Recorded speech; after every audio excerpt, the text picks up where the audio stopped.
আজকে আমি ঘুম থেকে উঠে দেখি লিয়ানা আমার জন্য নুডলস রান্না করে রেখেছে। তারপর যখন কিচেনে যাই দেখি আরএমও বাইরে থেকে আমার জন্য ব্রেকফাস্ট এনে রেখে দিয়েছে। সো হ্যালো এভরিওয়ান, আসসালামু আলাইকুম। আমি Eva and welcome to Eva's lifestyle. আশা করছি সবাই ভালো এবং সুস্থ আছেন। আলহামদুলিল্লাহ আমরাও ভালো আছি। তো বরাবরের মতো আরও একটি নতুন ব্লগ আপনাদের সাথে শেয়ার করতে যাচ্ছি। আশা করছি আমার আজকের ব্লগটিও আপনাদের কাছে ভালো লাগবে। এই যে আমার জন্য দুইজনই ব্রেকফাস্ট রেডি করে রেখেছে, তার কারণ হচ্ছে আমার এত মাইগ্রেনের পেইন হয়েছিল যে কি বলবো। নর্মালি অনেক দিন হয়ে গিয়েছে আমার এরকম মাইগ্রেনের যে প্রবলেম সেটা হয় না। তো এই দিনটা ছিল স্যাটারডে। তো আমি ভেবেছিলাম আজকে সকালে বাইরে গিয়ে ব্রেকফাস্ট করব। তো 8টা বাজে আমি অ্যালার্ম দিয়ে রেখেছিলাম, কিন্তু যখন অ্যালার্ম বাজার পর ঘুম থেকে উঠি তখনই দেখি যে আমার এত মাথা ব্যথা করছে যে কি বলবো। নর্মালি বলতে গেলে দেখা যায় মাথা ব্যথাটা অন্য সময়ে উঠে, কিন্তু আমার মাঝে মধ্যে যে ঘুমিয়ে থাকি না সেই সময় থেকে মাথা ব্যথা শুরু হয়ে যায়। এটা কেন হয় অ্যাকচুয়ালি আমি নিজেও জানি না। তো আমি আর ঘুম থেকে উঠতেই পারিনি। তারপর এত বেশি বমি হয়েছে যে কি বলবো। তো সব কিছু মিলিয়ে আমি ঘুমিয়েছিলাম। তারপর হঠাৎ করে ঘুম থেকে উঠে দেখি যে অলমোস্ট 12:30 বেজে গিয়েছে। তো আমি তাড়াতাড়ি ঝটপট করে উঠেছি যে লিয়ানাও ব্রেকফাস্ট করেনি, তো এখন লিয়ানাকে ব্রেকফাস্ট দিতে হবে। কিন্তু ঘুম থেকে উঠে দেখি আমি লিয়ানাকে কি ব্রেকফাস্ট দিব সে নিজেই আমার জন্য রেডি করে রেখেছে। সেই সাথে আমার বেশ কিছু কাজ ছিল, তো ভেবেছিলাম ব্রেকফাস্ট করে ব্যাক করার সময় সে কাজগুলো করে আসব, তো সেটা আর করা হলো না।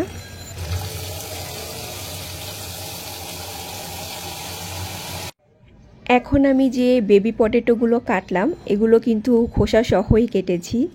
তার কারণ হচ্ছে আমি বেশ কিছুদিন আগে নিউজ ফিডে দেখেছি যে খোসা সহ এরকম বেবি আলু দিয়ে তারপর সিম ভাজি করে খেতে নাকি খুবই মজা লাগে আর দেখতেও বেশ ভালো লাগছিল।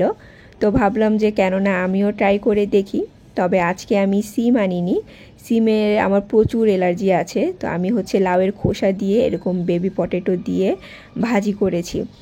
আর এরকম বেবি পটেটো আমি নর্মালি তেমন একটা কিনি না, যদি বিরিয়ানি তেহারি রান্না করা লাগে তখন দেখা যায় ইউজ করি, আদারওয়াইজ কিন্তু আমার এরকম এই আলুগুলো অ্যাকচুয়ালি খাওয়া হয় না।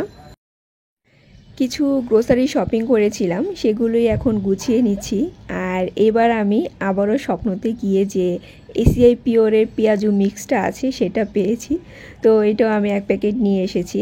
নর্মালি সবগুলো স্বপ্নের আউটলেটে কিংবা একই আউটলেটে যদি বারবার আমি যাইও দেখা যায় এই পেঁয়াজু মিক্সটা আমি সহজে একটা পাই না। তো যাই হোক, আমার যে রাইস কুকারে আমি চা আর রুটি করেছি, তো আমি ভেবেছিলাম হয়তোবা আমি ছাড়া এই জিনিসটা সব আপুরাই জানেন। তবে দেখলাম যে না, অনেক আপুই আছেন যে জানেন না রাইস কুকারে চা রান্না করা যায়। তো আমার এটা দেখে অনেক আপুরাই বলছিলেন যে আপু আপনি বেশ ভালো টেকনিক কিংবা বুদ্ধি করে আর কি চাটা রান্না করেছেন। তো আপনাদের এই কমেন্ট পড়ার পর আমার কাছে মনে হলো যে বেশ ভালোই হয়েছে আমি এই ক্লিপগুলো আপনাদের সাথে শেয়ার করেছি। যারা জানতেন না তারাও এখন জানতে পারলেন। আর মাঝে মধ্যে এরকম এক্সপেরিমেন্ট করে যদি ভালো কিছু হয় তাহলে এক্সপেরিমেন্ট করাই ভালো। তো যাই হোক, দারাজ অফারে আমি যে হোয়াইট কালারের জিনিসটা কিনেছি সেইটা দেখে অনেক আপুরে এটার নাম জানতে চাচ্ছেন। তারপর রোজি আপু বলছিলেন যে এটা কী কাজে লাগে, আবার কেউ কেউ তো এটার দামও জানতে চাচ্ছিলেন। আমি কিন্তু ভিডিওতে এটার দাম কত নিয়েছে সেটা বলে দিয়েছিলাম, হয়তো বা আপনি খেয়াল করেননি কিংবা ভিডিওটি স্কিপ করেছেন। তারপরও আবার দামটা বলে দিচ্ছি, 370 টাকা লেগেছে আমার ডেলিভারি চার্জ সহ। আর এটার নাম ফুড সেফটি কাভার। এটা লিখে সার্চ দিলেই দারাজে পেয়ে যাবেন। সেই সাথে দারাজ থেকে কিভাবে প্রোডাক্ট অর্ডার করতে হয় তো সেটাও আমি আজকে আপনাদের সাথে আপনার ডিটেলসে দেখানোর চেষ্টা করব। তো এটা কি কাজে লাগে আমি এখন আপনাদেরকে দেখিয়ে দিচ্ছি। তো আমরা যে নর্মালি রান্না করার পর যে খাবারগুলো বাটিতে রাখার পর দেখা যায় আলাদা নেট দিয়ে ঢেকে রাখি, তো ওইটা ওইভাবে না করে এরকম একটার উপর একটা লেয়ার করে রাখা যায়। আর এইভাবে রাখলে দেখা যায় জায়গাটাও অনেকটা সেভ হয়। তো আমি যেমনটা বলেছিলাম যে ছোট কিচেনের জন্য এটা একটা বেস্ট প্রোডাক্ট। তো তো আমি হচ্ছে এখানে 2টা লেয়ার বের করেছি, বাকি 3টা আমি রেখে দিয়েছি কারণ আমার এতগুলো একসাথে দরকার নেই। তো ভাবলাম যে 2টা হলে আপাতত চলবে, আর যখন বেশি রান্না করব তখন বাকিগুলো বের করে নিব। আর যেহেতু হোয়াইট কালারের জিনিস, তো দেখা যায় সবগুলো যদি আমি একবারে বের করে রাখি তো এগুলো ময়লা বেশি হবে আর নষ্টও হয়ে যাবে, এই আর কি। তো আজকে হচ্ছে আমি কোনো কিছু রান্না তো করিনি তেমন, তো আপনাদেরকে খালি বাটিগুলো রেখে দেখিয়ে দিলাম অ্যাকচুয়ালি এটা কি কাজে লাগে। আর হ্যাঁ, যাদের কিচেনে তেলাপোকা আছে তারা কাইন্ডলি একটু ভালো মতো চেক করে দেখে কিনবেন। যেগুলো হচ্ছে একদম ছোট ছোট যে ছিদ্র থাকে ওইগুলো কিনলে বেস্ট। আমার এটা কিন্তু একটু বড় ছিদ্র, কারণ আমার কিচেনে আলহামদুলিল্লাহ তেলাপোকা নেই, সো আমার এই প্রবলেমটা ফেস করতে হবে না। তো কাইন্ডলি আপনারা এটা দেখে কিনবেন। আর এখন আমি আপনাদের সাথে শেয়ার করব যে দারাজ থেকে কিভাবে প্রোডাক্ট অর্ডার দিতে হয়। তো অ্যাকচুয়ালি আমি কতটা ডিটেলস আপনাদেরকে শেয়ার করতে পারছি আমি জানি না, বাট আমি আমার সবটুকু দিয়ে চেষ্টা করছি। তবে দারাজ থেকে প্রোডাক্ট অর্ডার করার ক্ষেত্রে কিন্তু আপনাদেরকে আগে থেকে একটা অ্যাকাউন্ট ক্রিয়েট করে রাখতে হবে। এরপর আপনারা আপনাদের নিউজ ফিডে গিয়ে দারাজ লেখার পর এই যে এরকম দারাজের পেজটা চলে আসবে। Then Daraz Bangladesh and 2 other links নামের যেটা আছে সেটাতে ক্লিক করার পর এই যে daraz.com বিডিতে ক্লিক করবেন। তারপর দেখবেন যে দারাজের পেজটা ওপেন হয়ে যাবে। দেন এখন আপনারা স্ক্রল করে নিচের দিকে গিয়ে আপনারা প্রোডাক্ট খুঁজে বের করতে পারেন, বিভিন্ন ধরনের ডিসকাউন্টও দেখতে পারেন। আর নয়তো যদি স্পেসিফিকভাবে কোনো কিছু খুঁজে থাকেন তাহলে যে সার্চ অপশনে গিয়ে লিখবেন। তো আমি হচ্ছে যে ফুড সেফটি কাভার যেটা আছে সেটা লিখে সার্চ দিচ্ছি আপনাদেরকে দেখানোর জন্য। তারপর এই যে এরকম একটা পেজ চলে আসবে। দেন আপনারা স্ক্রল করে দেখবেন যে কোন প্রোডাক্টের রিভিউ ভালো, প্রাইস কেমন, কোনটা আপনাদের পছন্দ, সেই অনুযায়ী হচ্ছে যে কোনো একটাতে আপনারা ক্লিক করবেন। তো আমি র্যান্ডম একটা ক্লিক করে আপনাদেরকে দেখাচ্ছি। তো ওই ছবিটাতে ক্লিক করার পর হচ্ছে এরকম একটা পেজ এসেছে, আর কতগুলো ছবি আছে এখানে কিন্তু দেয়া থাকবে, আপনারা ক্লিক করে করে ছবিগুলো দেখে নেবেন। তারপর আরেকটু নিচে গেলে যে দেখা যাচ্ছে হোয়াইট, ইয়েলো, এই কালারের ছবিগুলোতে ক্লিক করে আপনারা আপনাদের পছন্দর জিনিসটা দেখতে পারবেন। সেই সাথে হচ্ছে ডেলিভারি চার্জ, টাইম, প্রোডাক্টটির প্রাইস কত, এগুলোও দেখবেন। তবে কেনার আগে নিচে স্ক্রল করে ডেসক্রিপশনটা ভালো মতো পড়ে নেবেন, কারণ অনেক সময় দেখা যায় ছবিতে একটা দেয়া থাকে আর প্রোডাক্টের ডেসক্রিপশন আলাদা থাকে। তো আমি সবসময় পড়ে তারপর কিনি। তারপর যখন আপনারা কিনতে যাবেন বাই নাওতে ক্লিক করলেই দেখবেন যে এরকম একটা পেজ চলে আসবে। তো আপনাদের যদি অ্যাকাউন্ট ক্রিয়েট করা না থাকে এখানে কিন্তু অ্যাকাউন্ট ক্রিয়েট করতে হবে। তেমন কোনো কিছুই না, আপনাদের নাম দিতে হবে, তারপর অ্যাড্রেস দিতে হবে, সেই সাথে একটা ভেরিফিকেশন কোড আসবে সেটা দিতে হবে। তো আমার হচ্ছে অ্যাকাউন্ট ক্রিয়েট করাই আছে, তাই আর আমার কোনো কিছু করতে হয়নি, আমি ডিরেক্ট হচ্ছে ঢুকে গিয়েছি। ঢোকার পর হচ্ছে এখানে এই যে আমার সব কিছুই দেখাচ্ছে, প্রোডাক্টের ডেলিভারি টাইম, আফটার ডিসকাউন্ট, সব কিছুই এখানে দেয়া থাকবে। সেই সাথে আপনি যেই ছবিটা সিলেক্ট করবেন সেইটার ছবি সহ কিন্তু এখানে শো করবে যে আপনি কোন কালারটাই অ্যাকচুয়ালি পারচেস করছেন। তারপরে হচ্ছে নিচে স্ক্রল করে যাওয়ার পরে আপনার আসবে হচ্ছে প্লেস অর্ডার। সেই প্লেস অর্ডারে আপনাকে ক্লিক করতে হবে।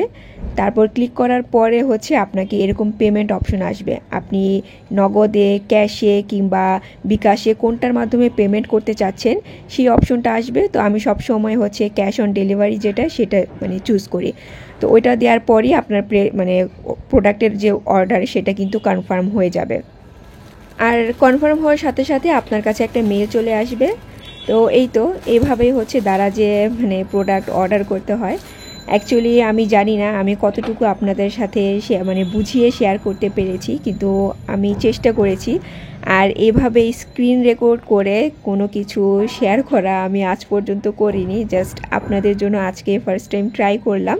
তো আপনাদের বুঝতে প্রবলেম হলে আপনারা হচ্ছে 2-3 বার একটু স্লো মোশনে দেখে নিতে পারেন যে কিভাবে কি করেছি, আর দেখলে কিন্তু আপনারা বুঝতে পারবেন যে অ্যাকচুয়ালি কিভাবে কি করতে হয়।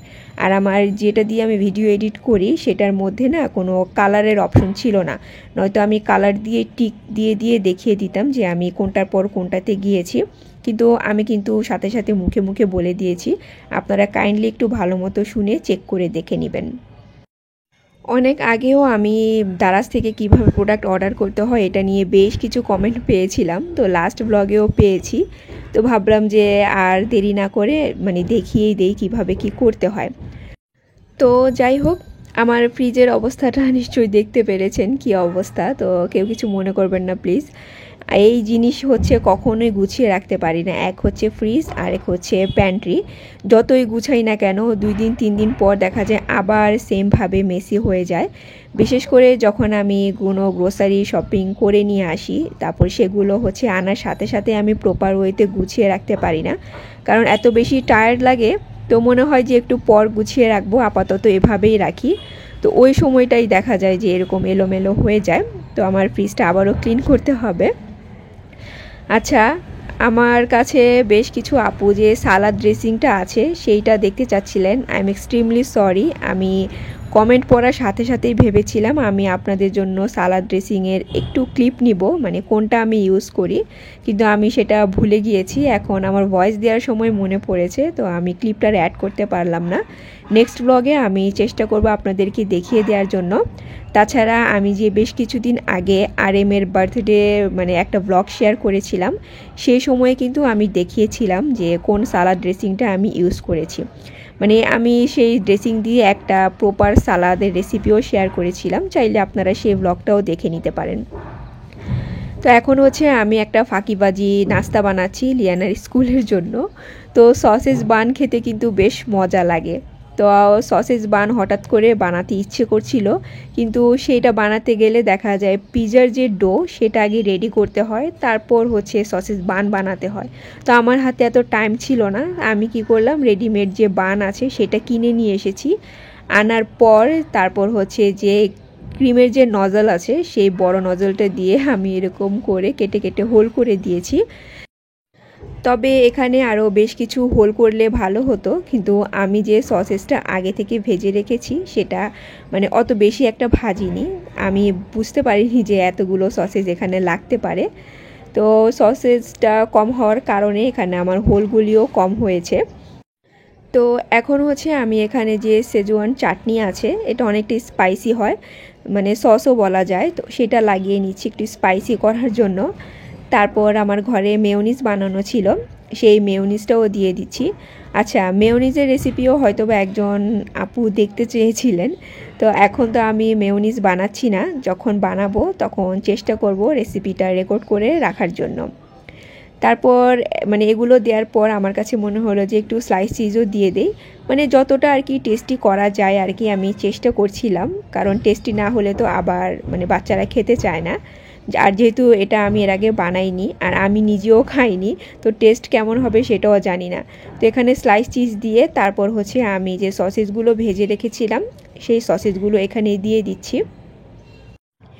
এই সসেস বানটা দেখতে অত বেশি একটা সুন্দর হয়নি, হয়তো বা আরও বেশ কিছু সসেস থাকলে দেখতে সুন্দর হতো, কিন্তু দেখতে যেমনই হোক না কেন লিয়ানা স্কুল থেকে আসার সাথে সাথে আমি ওকে জিজ্ঞেস করেছিলাম যে কেমন লাগলো তোমার কাছে সসেস বান খেতে। তখন লিয়ানা কিন্তু বলেছিল যে বেশ মজা হয়েছে, তার কাছে খুব ভালো লেগেছে। তো ভাবলাম যে নেক্সট বার আমিও ট্রাই করে দেখব। আর এটা কিন্তু রেডি করার পর হচ্ছে মানে 2 মিনিটের জন্য আবার ওভেনে দিতে হবে। আচ্ছা, একজন আপু আমার এয়ার ফ্রায়ারের রিভিউ চাচ্ছিলেন। তো অ্যাকচুয়ালি আপু আমি এটার মধ্যে যে কাবাবগুলো করেছি সেই কাবাবগুলো তো নিঃসন্দেহে মানে খুবই ভালো হয়, একদম 1 চামচ তেল দিয়ে এত পারফেক্ট কাবাব হয় যে কি বলবো। আর বাকি যে আইটেমগুলো আছে আমার তেমন করে এখনও ট্রাই করা হয়নি। একদিন শুধু একটু ফ্রেঞ্চ ফ্রাই করেছিলাম, কিন্তু সেটা অত বেশি ক্রিস্পি হয়নি, কারণ সেটা আমার ভুলের কারণেই হয়তো বা, কারণ আমি নিচে বেকিং পেপার ইউজ করেছিলাম। তো একদিন বেকিং পেপার ছাড়া ট্রাই করে দেখতে হবে। আর একদিন হচ্ছে আমি সমুচা করেছিলাম, তো সমুচাটার কালার আসেনি, তো আমার কাছে মনে হয়েছে এগ ব্রাশ করলে হয়তো বা কালারটা আসবে। তো আপনি যেহেতু আমার কাছে রিভিউ চাচ্ছিলেন, আমি আরও বেশ কয়েকটা জিনিস ট্রাই করার পর আপনাকে অনেস্ট রিভিউ দিতে পারবো। তো যাই হোক, এখন আমি থালাবাটি ওয়াশ করতে করতে আপনাদের কাছ থেকে বিদায় নিয়ে নিচ্ছি। Take care and always love yourself. আল্লাহ হাফেজ।